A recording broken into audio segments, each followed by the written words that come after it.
Okay, guys, so we're moving on to the next fights. And as you saw, this one comes from my good friend Roland, Smash Hitter 2. Check out his channel, guys. He really good guy, very good guy. And I love talking to him about fighting games. Me and him are big fighting game enthusiasts. But he pits the likes of Samus Aran from the Metroid series versus Motoko Kusanagi from Ghost in the Shell. Yeah, puts this fight together.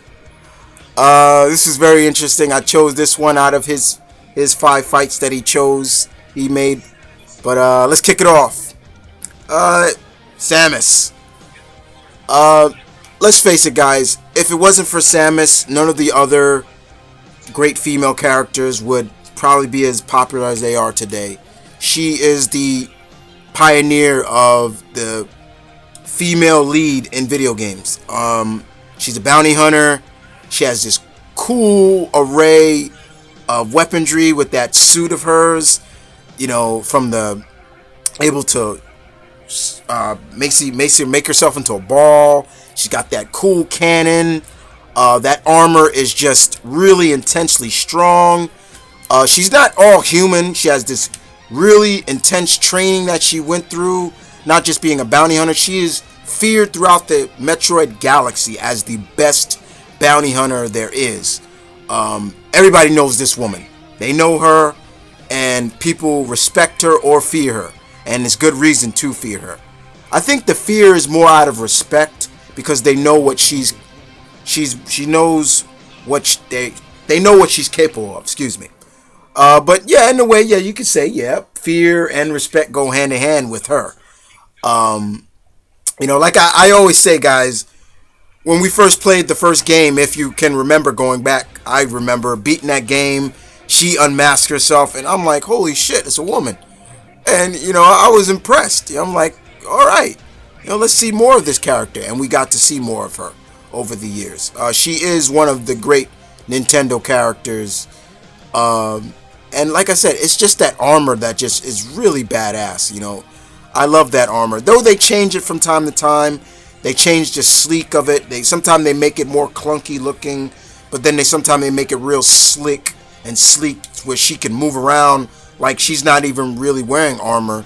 It's really good stuff. And she's just a really cool character. She's one of the best bounty hunters there is.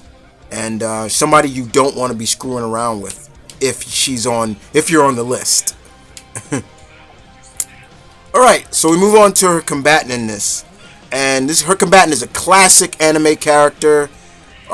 We all should know her.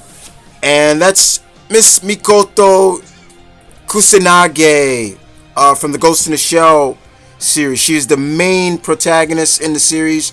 She works for the Public Security Section 9.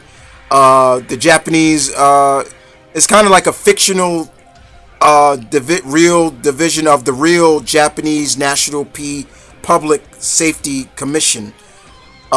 She's a cyborg, actually, and she's pretty much the perfect cyborg in a way. She is her body is probably the most advanced model on the market, and she's like a tactical genius. She has great senses of touch, and she's just really all there.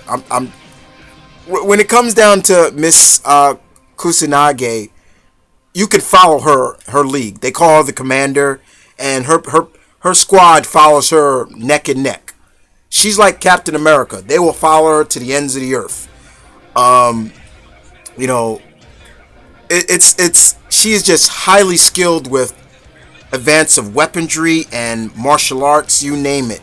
And you know, she's a cyborg, so you know everything about her is more heightened than a human. You know, her strength, her speed, her agility. She's just so famous. By anime standards, you know, people recognize her right off the bat. You know, once you see the purple hair and that leather jacket look, and you know, it's like, oh, okay, I know this is the girl from, Ghost in the Shell. She's badass, no doubt about it. But she is a warrior and hero, true and true. I always had respect for Mikoto Moto very much. I always did. I am a big Ghost in the Shell fan, and I'm glad to see that she still lasted the test of time, and she's still as popular as she is to this day. And that's thanks to people like us who respect the character and love the character as much. So yeah, she's a cool cybernetic character. That's all I can say.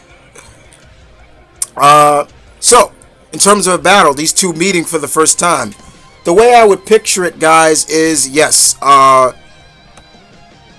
they actually meet up somewhere.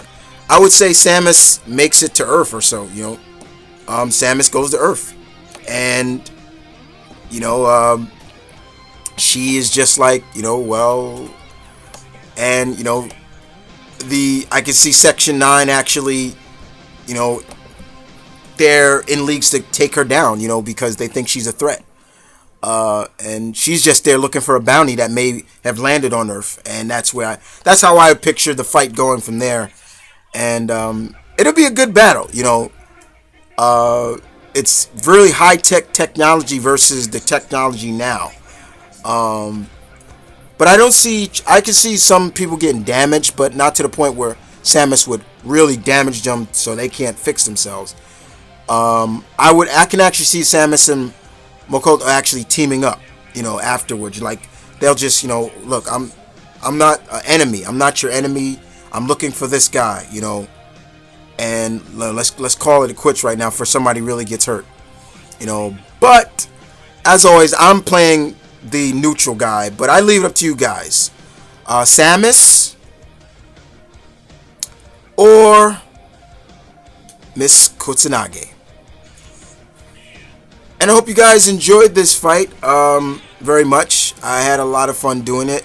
I want to thank Roland, Smash Hitter 2. If you want to send him some love and respect, send it to him. Like I said, I'm just the guy that delivers. And as always, this is Mount Vernon Kid saying peace, one love, stay tuned, keep it real. I will see you guys with the next fight. Battle on.